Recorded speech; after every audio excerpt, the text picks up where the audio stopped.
Ang ingay ni Baby Sin. Sin ba yun? Sign? Love na love ka ni Lola. Opo.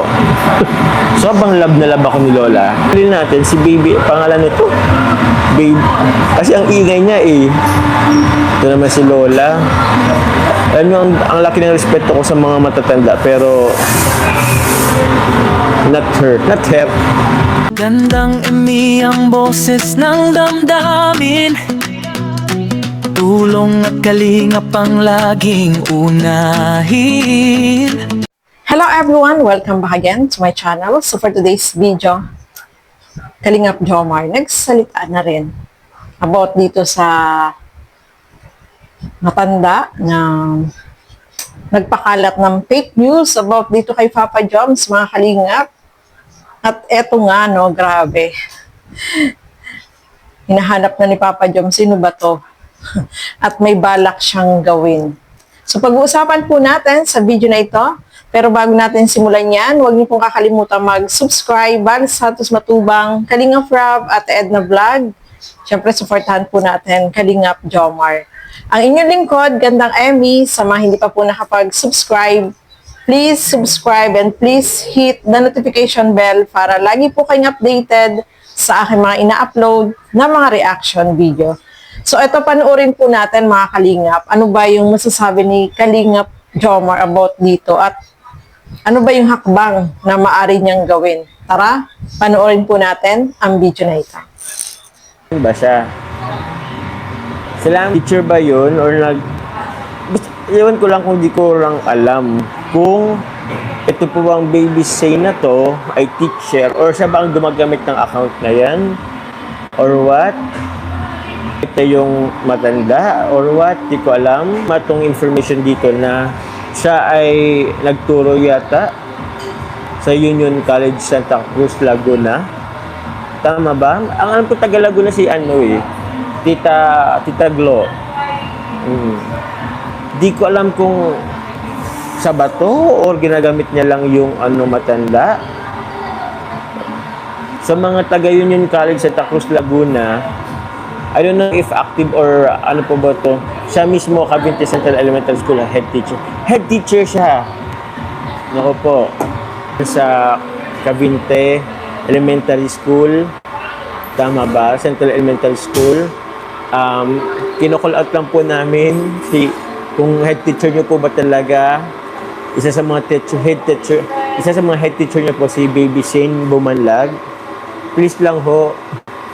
Baka naman po parang pumapangit tuloy ang ano ng ano. Kasi na feeling ko hindi naman Mga kalingap, sa live ni Papa Joms, kinu-call out niya itong si Baby Sin. Itong teacher daw, no, sa Cabinte Elementary School.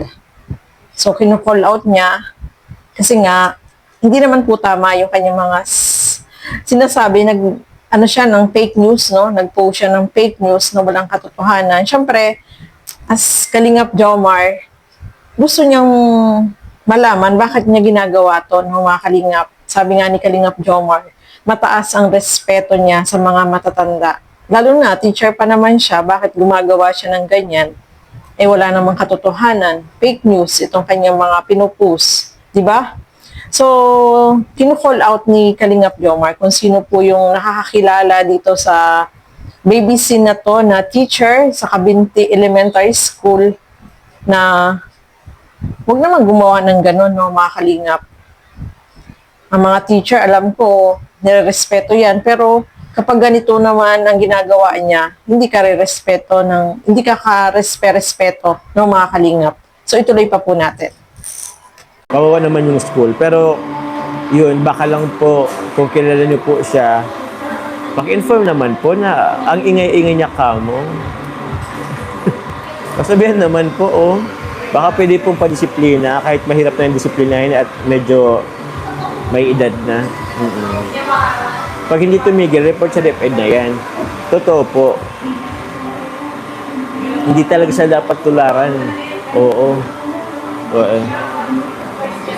So, ayan po, no, mga kalingap. Sabi nga ni Kalingap Jomar, i-report na yan, no.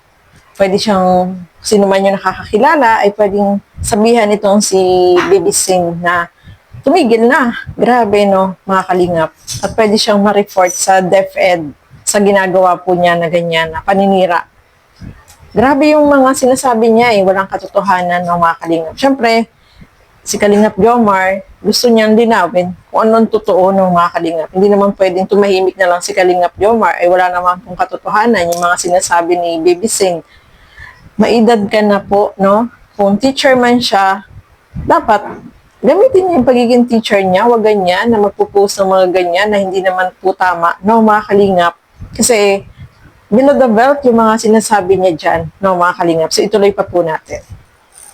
Ginagamit niya rin yung pero I doubt. Mga head teacher di ba? May mga teacher na stricto. Gets ko naman yun. Pero ito, puro fake news. Pinusta siya, nireaction na ni Kuya Val. Kaya kino-call out ko na din siya kasi si Kuya Val na din nag-reaction na si Kuya Val. Nag-call out na si Kuya Val. So, nakakahiya naman. Napaka-bastos daw naman. Sobrang Opo. Tama yung sinabi ni Kalingap Jomar. Si Kuya Val ay nag-reaction na din po dyan. No? Kung napanood niyo po yung reaction ni Kuya Val, syempre, alam naman at kilala naman natin si Kalingap Jomar, syempre, pagtatanggol yan, no? Hindi naman tayo maniniwala sa mga ganyang fake news. Kasi fake news po talaga yung sinasabi niya na hindi maganda. Talagang hindi naman kapanipaniwala at hindi naman maaring gawin niya ni Kalingap Jomar, no?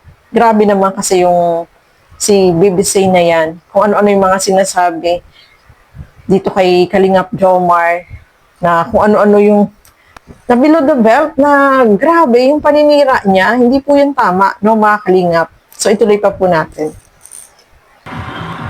Sobrang tagal na nito. Online siya, guys. Actually, online siya. Ewan ko kung Baby Sin kung ikaw to, guys, ang dami niyang kung sino-sino. Yan, About kay Marian, hindi ko nga nalapitan si Myren that yung sasabing minanyak daw. Naku po, ito nilang BBC ha. Ang dami kong, mga kapatid kong BBC nila ay babae. Naku po, tingnan nyo magagawa ko yun sa sa iba.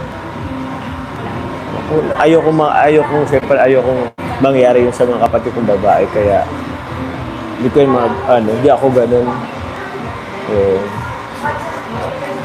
So, ayan mga kalingap, no? Ito pa lang si Baby Sin ay mga nagsisend din kay Papa Joms noon pa, matagal na daw. So, binlock na niya. Pero bakit ngayon ay na naman siya? Kasi nakita ko sa mga comment niya, talagang basher talaga siya ni Papa Joms. Kahit kay Kalingap basta sa Kalingap, basher po siya.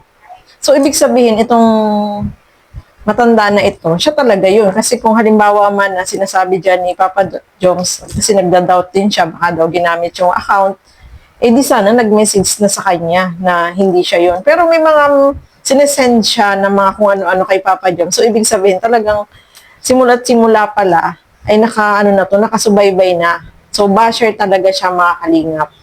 At eto nga, nilinaw nga ni Kalingap Jomar about naman kay Marian, na sinasabi nitong si BBC na minanyak daw si Marian. Sabi nga ni Papa Joms, hindi nga niya nalapitan. Kahit nung okasyon, di ba? Hindi niya nalapitan itong si Marian. Bakit? Saan nanggagaling itong si BBC at nasabi niya yung mga ganong bagay, no? So, fake news po talaga, mga kalingap. Kaya, marami yung nagsasabi dyan na pwedeng i-report at may nabanggit din dyan itong sponsor ng Team Wig na si Ma'am Jenny na pwedeng ipablatter itong teacher na to at saka si Neyan, no, mga kalingap. Nabanggit din dyan si Neyan. So, panoorin niyo po ng buo yung live na yan ni Papa Joms. At yun ang pwede niyang gawing action, no? Ipablatter o pwedeng i-report sa DepEd kung nagtuturo pa ito, anong nito, kung teacher talaga. So, pwedeng i-report. Kasi may picture naman po no, mga kalinga. Pwede siyang ipablatter. Kasi fake news talaga yung mga sinasabi niya, no, mga kalingap. At isa, din sa nabanggit dyan is si Nian. No?